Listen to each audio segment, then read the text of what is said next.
I'm not as good as you will. All right, so what's up? First of all, thank you all very much for coming to the session, because there is a lot of other sessions on the go right now, including one with Scott Hanselman. So I'm like, holy shit, there are a lot of you in this room. So thank you very much. Like, I greatly appreciate that. I'm going to walk you through a couple of things. Now, I want to tell you before I get started, this is a very, very personal session. No, it's not on. I just said, yeah, this is the recording mic. So can you guys look at me at the back? Yeah, cool. If you can't, just do that. Yeah? Do I need a shout? Okay, cool. So this is a bit of a personal session, and you're going to hear some very weird things. There might be a swear word or two. Is that okay? Yeah. Fuck yeah. So, right. First things first, we do actually really need to acknowledge the fact that the sponsors are awesome. A massive thank you to all of them for doing this, right? Like, we do not get to come here all the time for free, and often, you know, it's a bit difficult to run these events for free. So a huge thanks to the sponsors. Massive thank you. And guys, please, when you get time, go to the booths. There are some crazy things going on downstairs. There is a cowboy booth. I think the guys from Curve have got some crazy things going on. There we go. Sarah's got a hat. So please go and check them out. Is that okay? Fab. All right. So I'm going to tell you a little bit of a story. First of all, my name is Chris. I am a South African. That's where the accent comes from, just letting you all know. And no, I'm not sorry about the rugby. We've got a big bunch of rugby fans there, so yeah, I'm going to get a finger chucked at me. Anyway, if you want to hit me up, just catch me on socials. I'll be running around the events, and please feel free to just like have a chat, okay? Right, let's get into the discussion. So, first of all, how many of you feel like you're part of a community right now? Okay, cool. If you didn't raise your hand, I'm hoping that you're going to feel part of a community this weekend, and that's really, really important. Now, this photo was taken at Color Cloud. My friend Matt Snecker ran an event there, and it was absolutely amazing. I couldn't sneak a picture of Scott into this one. I think that's a little weird. But I think community is a really important thing. And what I like to do is I like to refer to community as a movement. Okay, so actually there's a really important thing here that says community is not just about people, it's about creating a movement within a community. Now, quick question. Who of you are at an event for the very first time this weekend? Okay, awesome, congratulations, right? You should definitely come to more of these. I know a lot of you from past events, and what's amazing is that you are part of a movement. You're part of a set of things, a chain of events that's taken place.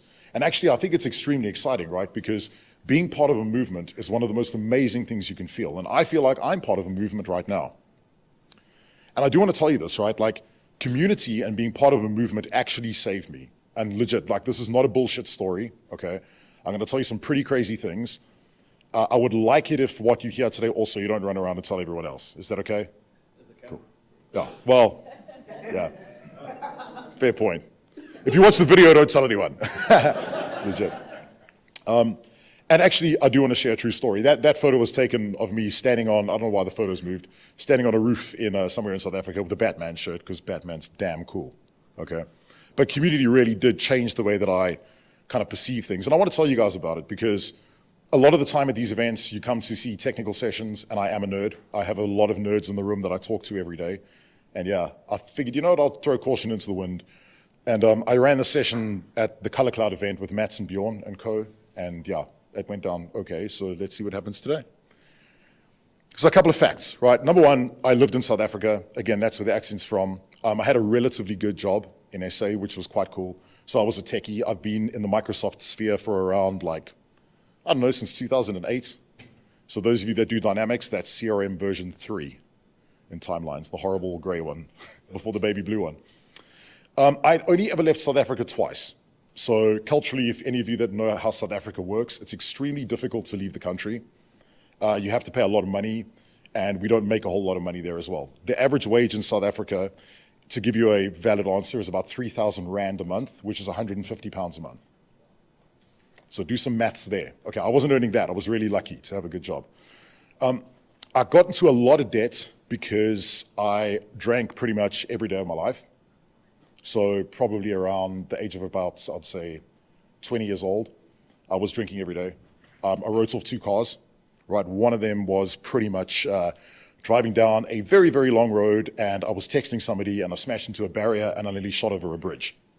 Okay, so yeah, there's that. And I ended up getting a DUI So that is jail time. Okay, I didn't do jail time, luckily, but yeah, so that happened.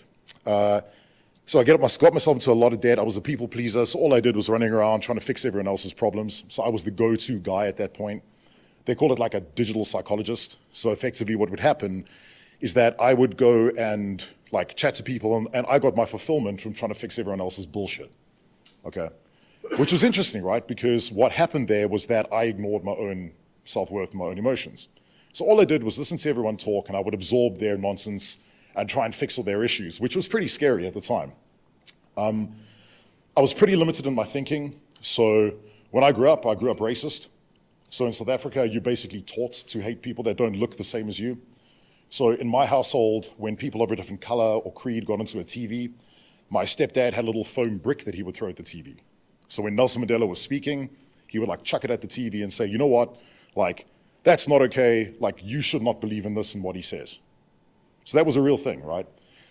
So yeah, it was pretty scary, and I was extremely depressed. Like, I actually didn't know what depression meant, but because I was ignoring what I was, my own self, like I was doing a lot of masking, okay? So it's pretty scary.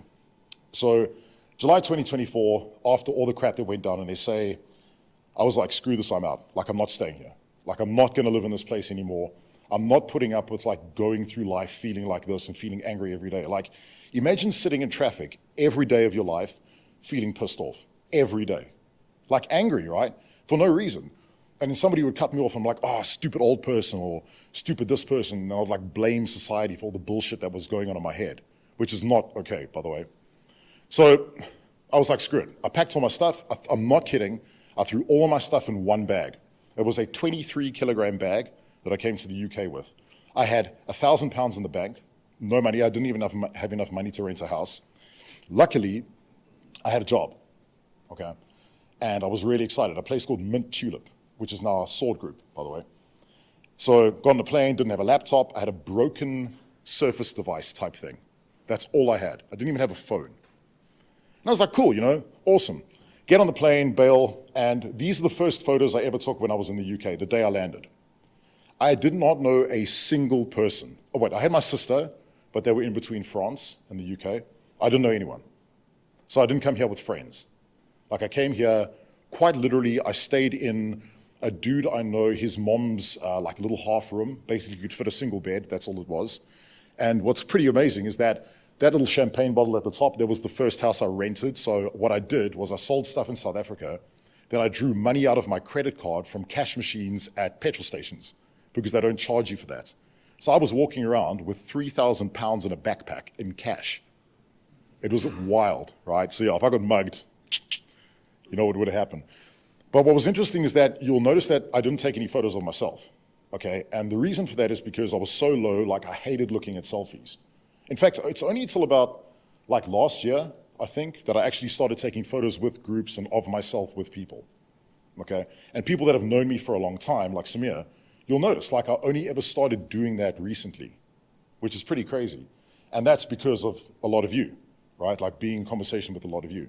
So I hated the way I looked. I hated the way I felt. I just didn't like it, right? It was pretty shitty, if I'm honest. So my goal was to try and find purpose. Like, I went through this whole thinking like, how can I find something that I love to do and want to do? And it's quite weird because I don't really have words to describe how I felt. Like, I remember sitting in the kitchen one day, and I was pretty drunk, and I took a knife to my wrist, probably around 2016, and that was a pretty fucked up time, right? Like, sitting there and going, you know, on the kitchen floor, going, well, this is pretty dumb. You know, I don't really understand why I should be around here. This is shit. Okay, so I gave it a go. Obviously sucked at it because I couldn't even do that right, apparently. But it's pretty wild, right? Because it's amazing to understand like what purpose can do for a person. Like, giving you something to strive for and go for.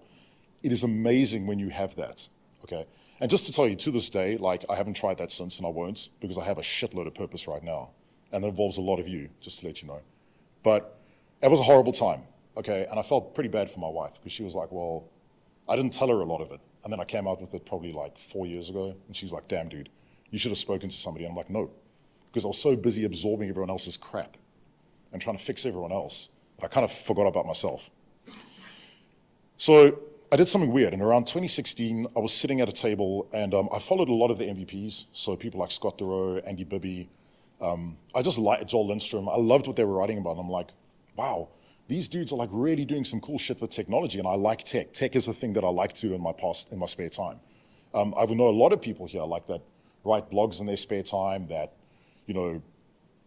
do programming in their spare time, like build Canvas apps. So I was like, wow, this is cool, man. Why are these people finding this so interesting? So I started following them. And I think Andy and Scotty were like two of the people that I really, really thought were like top people. Sarah Critchley as well. I don't know if you guys know her. Like really top people in the community. And I thought, wow, these are people to aspire to be like. Actually, I would love to be on stage talking. I would love to be on stage sharing in, great timing, Bibs. I'd love to be on stage sharing with these people.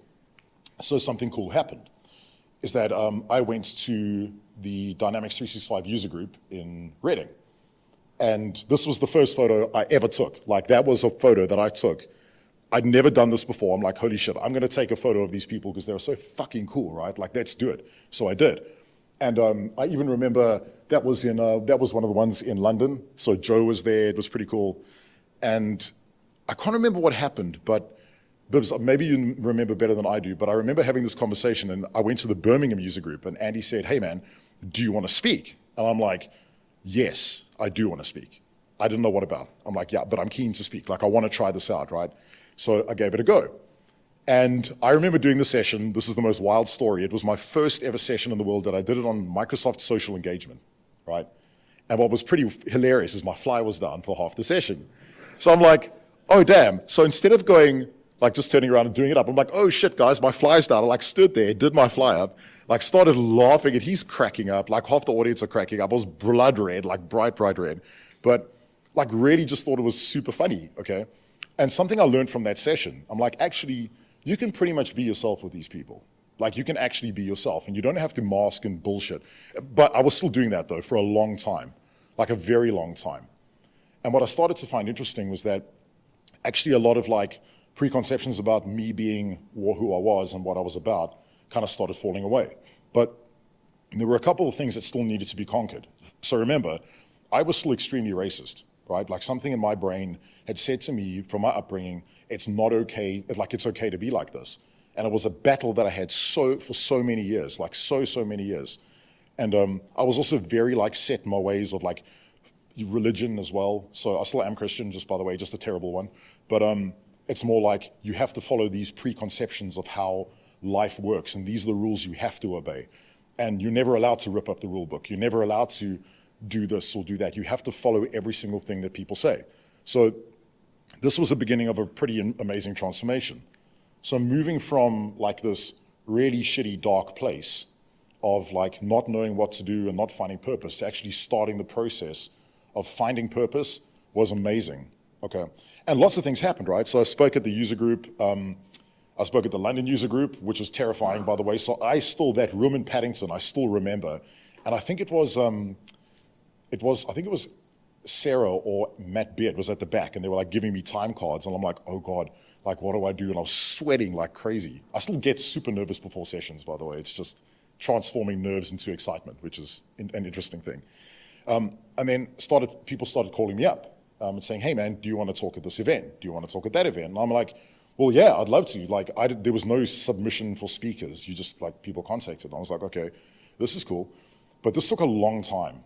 Okay, like the time it took to get into the community and get embedded and get involved took a long time. And it was not easy, right? There were a lot of things I still had to learn.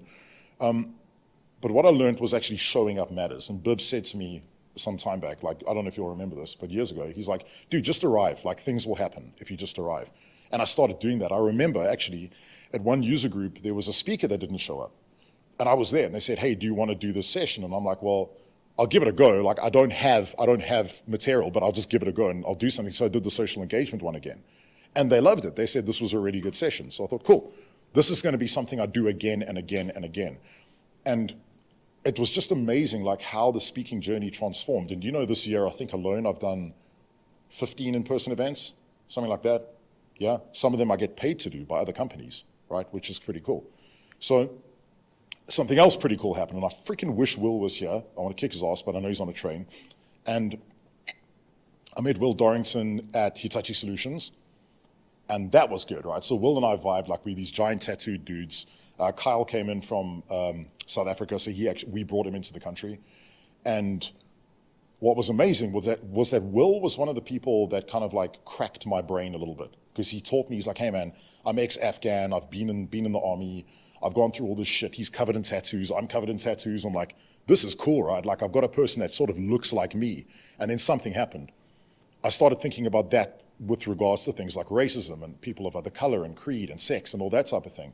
And I'm like, holy shit, I understand it now. Like, I don't need to be like this. This is not something I have to be. I don't have to obey. I don't have to do what I was told when I was a kid. I don't have to do what my parents told me to do. So I'm like, quite honestly, fuck that. And it changed in a day. I'm not kidding you. It quite honestly changed in a day.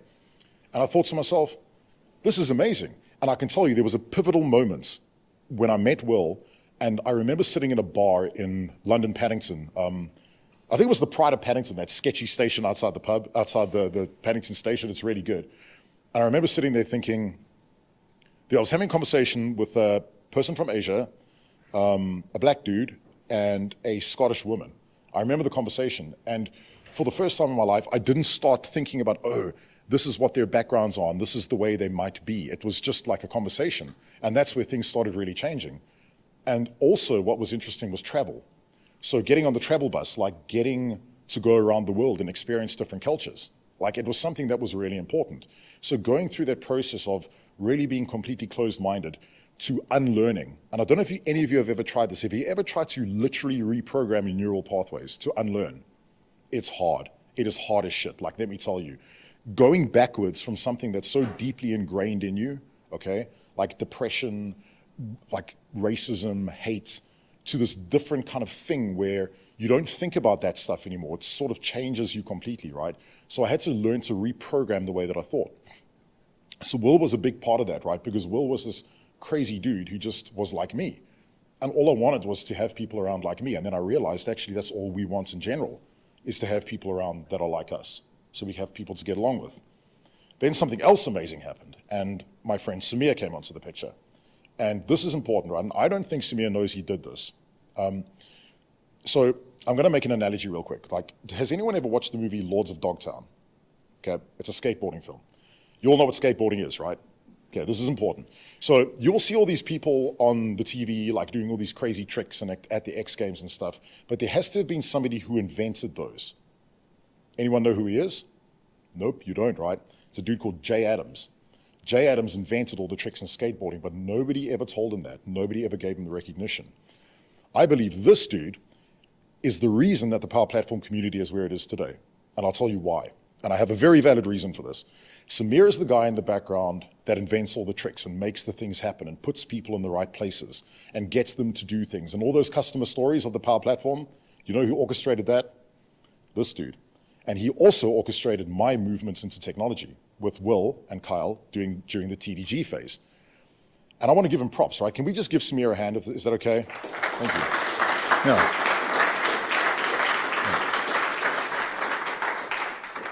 Samir opened a lot of doors, and I mean a lot of doors. Like he actually got sponsorship for Will, Kyle, Sarah, and I to go to Business Applications Summit in Atlanta and run a hackathon. Samir came to the UK with Sarah to judge the second ever Power Platform hackathon that was run globally. And we got to do it, right? So with TDG, those Dynamics guys, which we rebranded to TDG because we're like, we can't call it guys because there are actually more women in this group. So legit, we had to change it. But as you can see, like as my mindset started shifting, as things started changing in my brain, like you don't need to think like this. You don't need to act like this. You don't need to have these weird preconceptions. I started attracting different people and attracting different audiences and attracting different opportunities, okay? Does that make sense? Because you will see it. It's actually tangible. It's something that is completely tangible. By the way, that video was shot in my backyard. My dad built a bar there, and Samir's actually been there. Some of you have been there. And yeah, you know, it's pretty special, right? So it's an important thing that happened. Bibbs has been there as well, but that was a different occasion. But it's pretty wild, right? Because I started attracting all these things. So as I started having this mindset shift of like sitting in a kitchen with a knife against my wrist, hating things, to starting to think about things a little differently, you know, things started coming my way. And it only took a couple of little catalysts like Will, like Samir, like people in the community to do that. And then shit started getting really real, like really, really real. So there was a event hosted in Dublin, Dynamics 365 Saturday, and they asked me to speak at that. So I was like, yeah, cool, I'd love to go and speak at that, right? And I did one of the first ever live demo builds on stage, completely terrified, with a room full of people, I built a Canvas app, a model-driven app, a Power Automate, and or the Cloudflow, and a Power BI reports with data flows in under an hour, okay? And I don't know what happened, but that got airtime. Like, people loved it. Jace was there, actually. You were in that first one, right?